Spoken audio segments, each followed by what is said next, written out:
안녕하세요. 김지혜 강사입니다. 오늘은 한국 사람들이 왜 질문을 힘들어 하는가에 대해서 좀 살펴보겠습니다. 뭐 교육 때문에 아니면 우리의 삶의 방식 때문에 주입식으로 자꾸 우리가 뭔가 배우고 학습하기 때문에 물론 그런 이유도 없지 않아 있겠죠. 하지만 문화적으로 근본적으로 우리는 질문을 좀 안 해야 되는 문화에 살고 있습니다. 자, 그러면 왜 그럴까 한번 지금부터 살펴보겠습니다. 혹시 이 드라마 보셨나요? 동백꽃 필 무렵. 여기에 보면 변호사인 홍자영이 규태에게 청혼을 합니다. 그때 규태가 묻죠. 아니, 누나 동기들은 다 판검사고 막 잘났는데 왜 나 같은 사람한테 청혼을 해? 라고 묻습니다. 그때 홍자영은 이렇게 대답하죠. 난 너랑 있으면 편해. 너는 행간이 없잖아. 자, 행간이 중요했습니다. 그 행간 문화가 바로 우리나라의 대표적인 커뮤니케이션의 방식이라고 할 수 있는데요. 자, 맥락 속에 뭔가 진의를 숨기는 방식입니다. 고맥락 문화라고 할 수 있는데요. 에드워드 홀은 이런 그 맥락을 읽어야 되는 문화를 고맥락 문화, 그리고 직접적으로 그 뜻을 다 표현하는 것을 저맥락 문화라고 했습니다. 자, 그러면 고맥락 문화의 어떤 사례를 한번 살펴보면요. 제가 할머니께 용돈을 드렸어요. 오래간만에 뵌 할머니께 용돈을 드렸는데 할머니는 항상 그렇게 대답하시죠. 아유, 마 됐다, 니나 써라, 막 이러십니다. 그러면 할머니는 필요 없으신가? 표현을 no로 하셨잖아요. 그래서 필요 없으신가 해서 제가 그 용돈을 다시 쓱 제 주머니에 집어넣는다 라고 하면 어떨까요? 사람들도 이상하게 보고 할머니도 아니 이것이 라고 생각을 할 겁니다. 네, 저희는 이 행간을 읽어야 되는 진짜 진의를 파악을 해야 되는 문화인 거죠.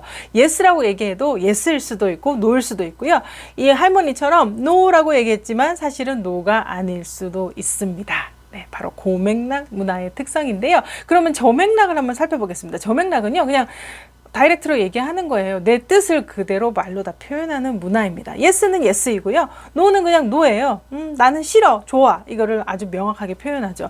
물론 고맥락과 저맥락이 함께 만나면 약간의 커뮤니케이션 방식으로 갈등이 발생할 수도 있습니다. 자, 그러면 관련된 국가들을 한번 살펴볼까요? 그럼 저맥락의 대표적인 국가, 바로 뭐 독일, 미국, 뭐 유럽 이런 데가 있습니다. 물론 미국도 어떤 면에서는 약간은 이 저맥락에서 조금 떨어진, 아주 저맥락은 아니고요. 조금 이 고맥락 쪽으로 올 수도 있는데요. 이 독일이나 이 유럽 많은 국가들이 그 저맥락 그대로 표현을 합니다. 많은 다민족 국가들이 살고 있는 이런 국가에서는 뭔가 내 뜻을 명확하게 표현을 하고 내가 할 일들이 명확하게 글로 표현이 되어 있는 케이스가 굉장히 많습니다. 그래서 인 것 같은 yes를 한다면 오해의 소지가 굉장히 많죠. 각각의 다른 문화 사람들이 함께 모여 사는 그런 지역에서는 이 명확한 표현의 방식이 너무나 중요한 문화적인 기반이 되어 왔습니다. 그래서 내가 싫어, 아니야 라고 할 때는 명확하게 no라는 표현을 해야 되고요. 이 고맥락의 국가, 예를 들어서 한국이나 중국이나 뭐 일본은 뭐 대표적인 고맥락 국가라고 할 수 있는데요. 뭐 괜찮아요 라고 하는 게 정말 괜찮은 건지 아니면 됐다는 건지 그 문맥상 잘 이해하지 않으면 알아차리기가 힘듭니다. 뿐만 아니라 이 비언어적인 표현도 다 읽어내야 하는 그런 약간은 그 커뮤니케이션의 피곤함을 안고 사는 문화가 바로 고맥락 문화에 속합니다. 자, 그러면 저맥락 문화와 고맥락 문화의 어떤 소통의 책임에 대해서 한번 살펴보겠습니다. 그러면 아마 왜 우리가 질문을 하기 힘들어 하는지를 알 수 있습니다. 자, 저맥락 문화는 메시지를 전달하는 사람이 명확하게 전달을 해야 되는 그런 문화입니다.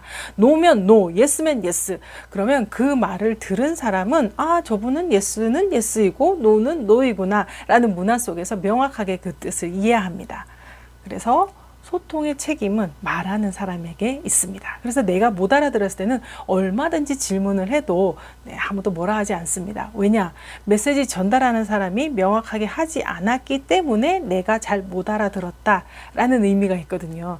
근데 고맥락 문화는요, 메시지를 전달하는 사람은 뜻을 숨기고 뭔가 좀 둘러서 얘기하는 어떤 그런 문화입니다. 그러다 보니까 듣는 사람이 진짜 이게 yes인가 no인가는 파악을 해야 됩니다. 할머니가 노라고 했지만 진짜 나 돈이 많아서 노인지 아니면 그냥 이 손녀의 돈을 바뀌게 하려고 노인지를 알아야 되고요.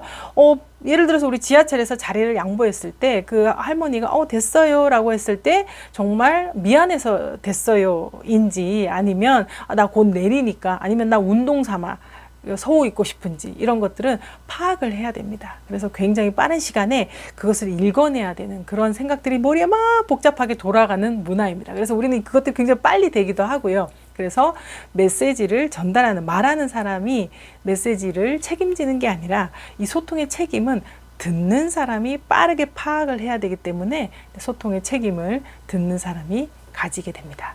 자, 그 말은 이런 거죠. 개떡같이 얘기해도 찰떡같이 알아 먹어야 되는 문화라는 말입니다.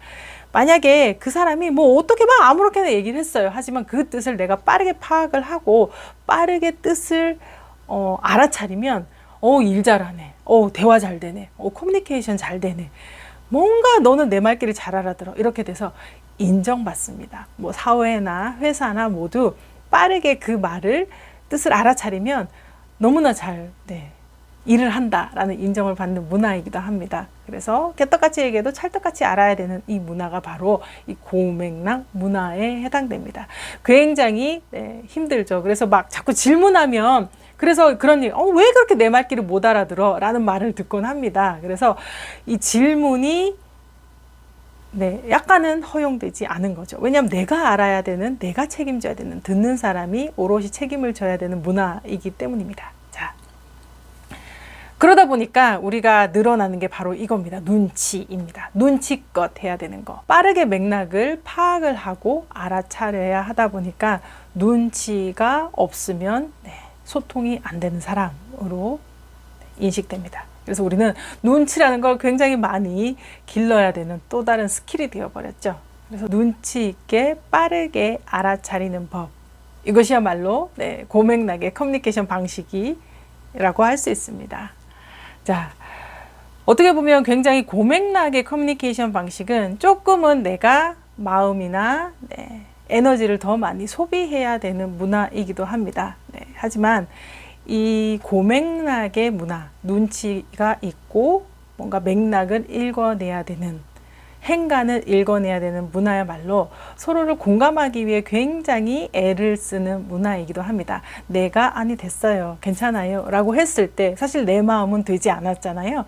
그랬을 때 누군가가 그 마음을 알아줄 때 우리는 굉장히 그 섭섭함이 사라지고 고마움을 느낍니다. 그래서 우리 이 고맥락 문화의 사람들이 저맥락에 갔을 때 됐어요 했을 때 그 사람들은 됐어요 이해하지만 여전히 나는 좀 마음을 알아줬으면, 저는 괜찮아요 하지만 저도 좀 데려갔으면, 이런 마음이 아마 들 수도 있을 것 같습니다. 우리 공감의 소통이 바로 이 고맥락 문화에서 가장 필요하고 이 스킬이 굉장히 이미 많이 잘 갖추어진 국가가 아닌가 싶습니다. 한국인의 이 커뮤니케이션 방식은 어쩌면 이 공감의 소통을 위한 방식이라고 할 수 있을 것 같습니다.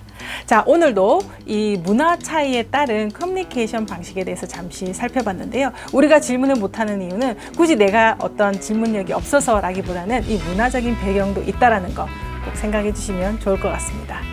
오늘도 들어주셔서 너무 감사합니다. 구독과 좋아요, 전체 알림 설정 부탁드립니다.